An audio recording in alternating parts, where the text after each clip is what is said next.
Assalamualaikum warahmatullahi wabarakatuh. Saya Tasya Banatima dari kelompok 3. Saya di sini akan menjelaskan tentang aliran filsafat konstruktivisme. Aliran konstruktivisme itu ialah sebuah aliran dalam filsafat yang mana pengetahuan itu dari konstruksi manusia itu sendiri atau pengalaman manusia itu sendiri. Suatu contoh, ada seseorang yang tidak mengetahui bahwa sebenarnya ular itu berbisa. Nah, karena pada suatu hari dia pernah tergigit ular dan terkena bisa ular, akhirnya dari pengalaman tersebut dia tahu, oh sebenarnya dari dulu tuh aku tidak mengetahui kalau sebenarnya ular itu berbisa, yang membuat mangsanya itu teracuni bisa tersebut, sehingga mereka ya bisa meninggal atau lemas atau gimana gitu. Nah, kemudian untuk mempermudah itu, aliran konstruktivisme ini melalui beberapa indera, yaitu dari indera pendengaran, indera penciuman, indera perasa, indera pendengaran, dan semacamnya. Nah, indera-indera tersebutlah yang menjadi yang menjadi pembantu untuk aliran konstruktivisme. Seperti yang dicerita pertama, ada seorang yang tidak mengetahui kalau ular itu berbisa. Nah, dia kan dari pengalamannya dia terkena bisa ular dari indera perasa. Jadinya dia merasakan kalau sakitnya terkena bisa ular seperti apa, dan dia bisa menyimpulkan kalau ular itu tersebut berbisa seperti itu. Karena pada dasarnya pengetahuan yang dimiliki seseorang itu tidak bisa hanya dimiliki seseorang yang mengetahui. Dan jika mereka menceritakan kepada seseorang, dan dia tuh tidak bisa langsung menyalurkannya pengetahuan tersebut. Suatu contoh, dosen memberi kisahnya dari pengalamannya untuk memotivasi mahasiswanya, maka mahasiswanya tersebut tidak bisa langsung menangkap pengetahuan yang dijelaskan oleh dosen, karena mahasiswanya di sini tidak memiliki pengalaman yang sama seperti dosen. Seandainya mungkin mahasiswanya itu mungkin melalui implementasi setelah mendengar cerita tersebut atau mengamalkannya, mungkin kalau itu sebuah motivasi. Nah, mungkin dari situ mahasiswa tersebut bisa mengembangkan pengetahuan yang telah diajarkan oleh sang dosen. Karena suatu contoh seperti abstraksi antara perbedaan gajah dan badak. Jika ditanyakan kepada seseorang perbedaan gajah itu seperti apa, badak itu seperti apa menurut yang kalian tangkap, maka seseorang itu pengetahuannya akan berbeda-beda, penjelasannya akan berbeda-beda, karena pengalaman yang mereka ketahui atau yang mereka melihat atau mereka baca di artikel atau gimana itu nggak sama gitu. Jadinya nanti pemaparan penjelasan tentang gajah dan badak ini akan berbeda dari setiap orang. Nah, dari situlah aliran konstruktivisme berjalan, yaitu dari pengetahuan pengalaman sendiri.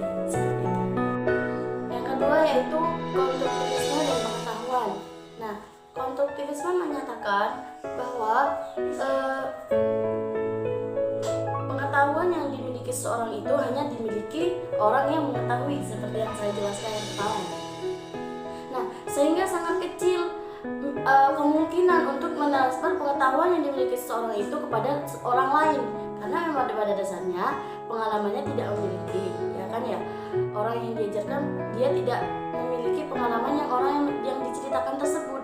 Nah, sehingga seandainya ada dosen yang ingin memberi pengetahuan tentang ide, pengertian, nah, dan itu dikonstruksikan pada mahasiswanya, maka mahasiswa tersebut harus diinterpretasikan atau juga melalui implementasi untuk mengembangkan pengetahuan yang telah diberikan oleh dosennya. Nah, von Glassberg mengatakan bahwa agar mahasiswa mampu mengkonstruksi sesuatu dengan baik, maka diperlukan beberapa kemampuan.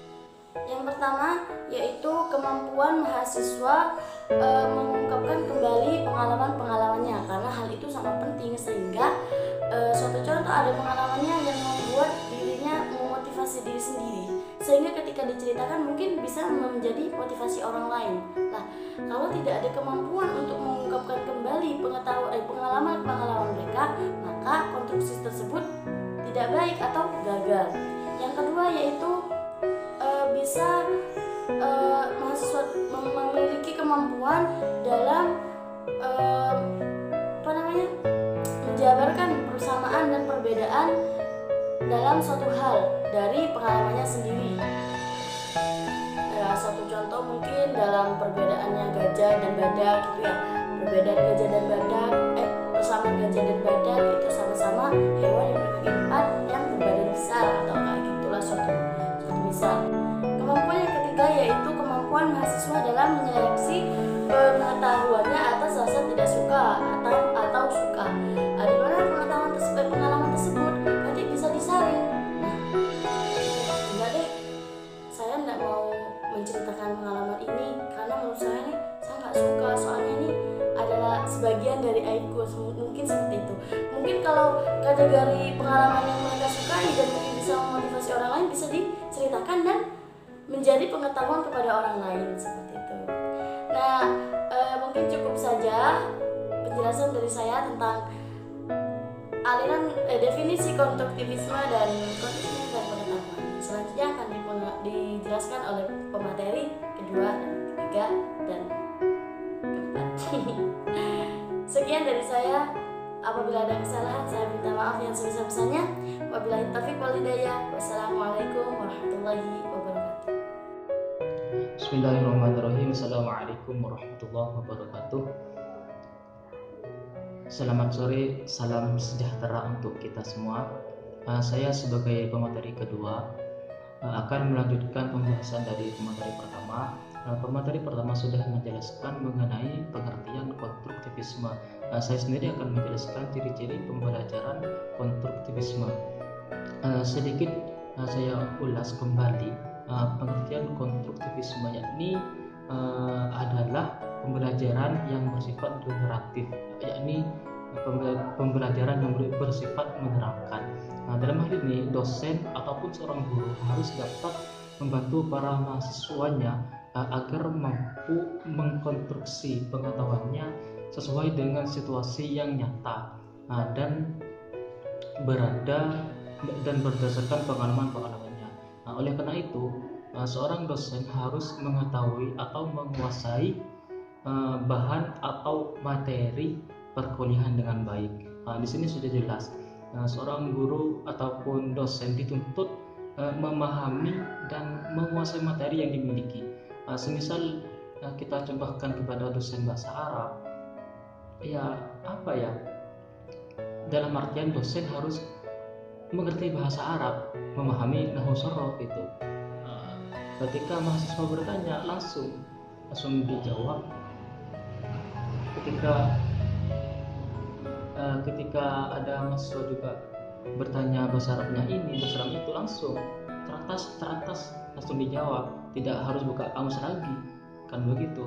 Dalam artian dosen harus memahami materi yang dimilikinya sendiri dan memiliki macam-macam strategi pembelajaran ataupun pengajaran sehingga dapat disesuaikan dengan kebutuhan dan situasi mahasiswa. Ini sudah jelas, seorang dosen memiliki strategi ataupun cara mengajar sehingga ketika dalam proses pembelajaran tidak jenuh, antara dosen dan mahasiswa itu saling berhubungan. Jadi begitu. Untuk ciri-cirinya sendiri, di sini ada 5 ciri-ciri pembelajaran konstruktivisme. Yang pertama yakni orientasi. Orientasi adalah di sini maksudnya mahasiswa diberikan kesempatan untuk mengembangkan motivasi dan pembelajaran suatu topik. Di sini yang berperan aktif itu mahasiswa. dosen memberikan suatu topik dan yang mengembangkan itu mahasiswa. Nanti dosen itu tinggal menambah apa yang kurang saja. Terus untuk selanjutnya di sini ada elitas. Yang kedua ini elisitas. Elitas di sini maksudnya mahasiswa dibantu untuk mengungkapkan idenya secara jelas dengan berdiskusi, menulis, membuat poster atau lain sebagainya. Di sini dosen ataupun seorang guru itu membantu menciptakan ide-ide yang baru agar mahasiswa itu tidak ragu mengungkapkan idenya. Jadi begitu. Untuk selanjutnya ciri-ciri pembelajaran konstruktivisme yang ketiga, yakni restrukturisasi ide. Ini ada beberapa yang harus kita ketahui, di antaranya klarifikasi ide dikontrakkan dengan ide-ide orang lain atau teman lewat diskusi atau pengumpulan ide. Di sini yang ketiga, untuk ciri-ciri pembelajaran konstruktivisme, yakni restrukturisasi ide. Yakni ada beberapa hal yang harus kita ketahui. Yang pertama, klarifikasi ide yang dikontrakkan dengan ide-ide orang lain atau teman lewat diskusi atau pengumpulan ide. Terus selanjutnya membangun ide yang baru. Biasanya ini terjadi ketika ide-idenya itu bertentangan dengan ide yang lain atau idenya belum menyelesaikan masalah. Ini pasti ketika menyelesaikan masalah pasti ada banyak ide yang diungkapkan dari setiap mahasiswa. Ini jika kumpulan dari beberapa ide itu masih belum menyelesaikan masalah, kita harus membangun ide yang baru. Setelah kita menemukan ide yang baru, apa yang harus kita lakukan? Ini mengevaluasi ide yang baru melalui eksperimen atau percobaan, pengujian gagasan yang baru dengan suatu percobaan atau persoalan yang baru perlu dilakukan sehingga dapat diketahui gagasan baru tersebut dapat menyelesaikan permasalahan yang dihadapi.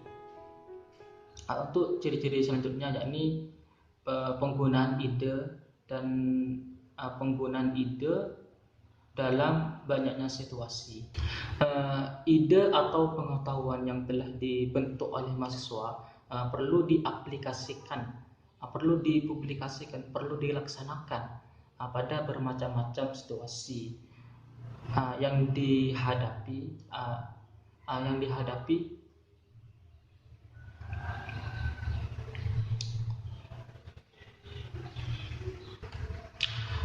Ide atau pengetahuan yang telah dibentuk oleh mahasiswa perlu diaplikasikan, perlu dilaksanakan, perlu dikerjakan pada bermacam-macam situasi yang dihadapi, sehingga menjadi lebih baik jika diterapkan dalam berbagai macam kondisi. Begitu. Untuk ciri-ciri yang terakhir, yakni review atau mengulang. Untuk ciri-ciri yang terakhir, yakni review atau mengulang.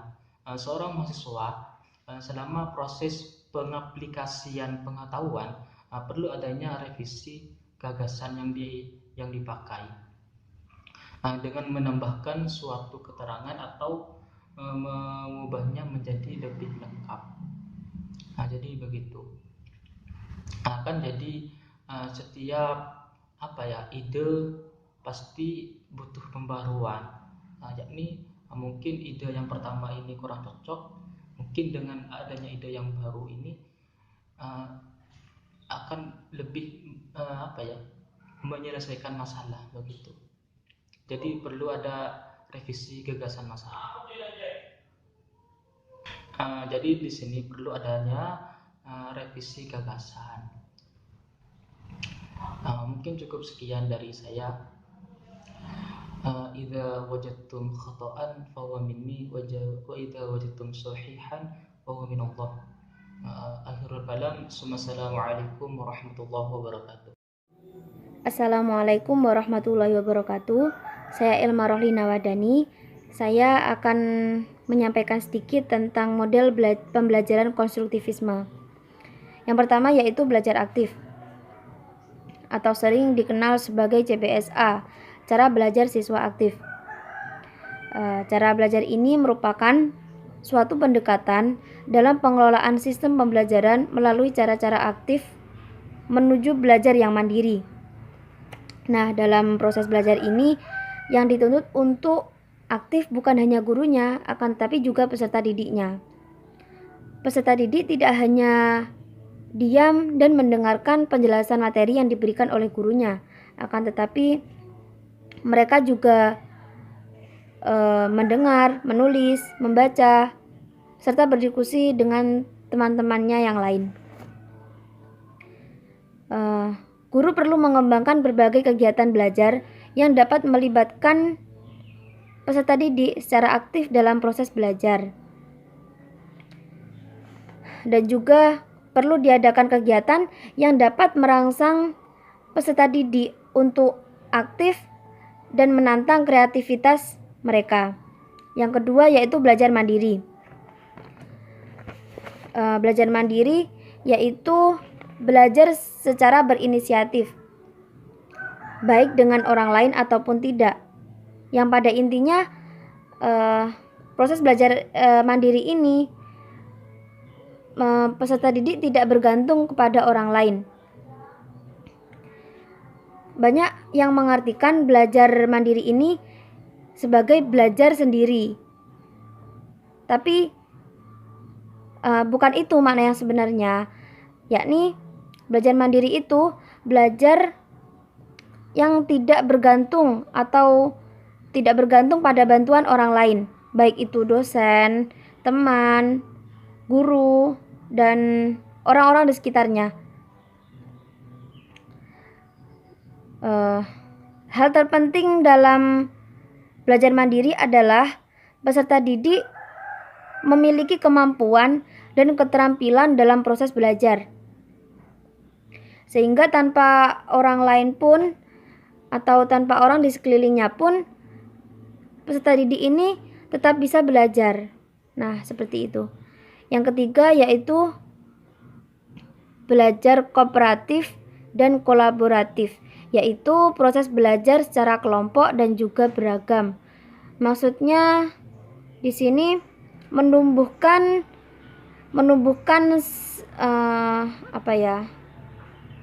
rasa kekeluargaan kepada peserta didik dalam musyawarah atau diskusi. Dan maksudnya kolaboratif di sini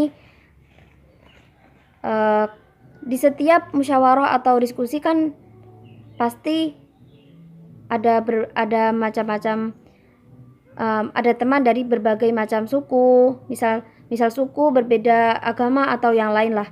Nah, itu di sini peserta didik dilatih untuk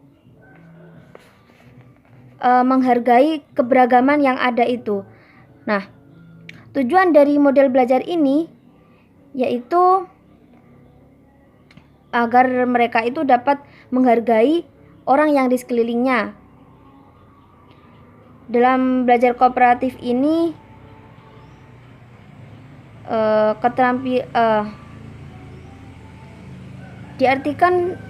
diajarkan keterampilan khusus agar dapat bekerja sama dengan baik bersama teman-temannya, dan juga di sini dilatih untuk menghargai pendapat orang lain, berani mengungkapkan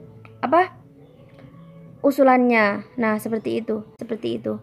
Yang ketiga yaitu belajar kooperatif dan kolaboratif, yaitu proses belajar secara kelompok dan juga beragam. Maksudnya di sini menumbuhkan menumbuhkan rasa kekeluargaan kepada peserta didik dalam musyawarah atau diskusi. Dan maksudnya kolaboratif di sini, di setiap musyawarah atau diskusi kan pasti ada macam-macam, ada teman dari berbagai macam suku, misal suku berbeda agama atau yang lain lah. Nah, itu di sini peserta didik dilatih untuk menghargai keberagaman yang ada itu. Nah, tujuan dari model belajar ini yaitu agar mereka itu dapat menghargai orang yang di sekelilingnya. Dalam belajar kooperatif ini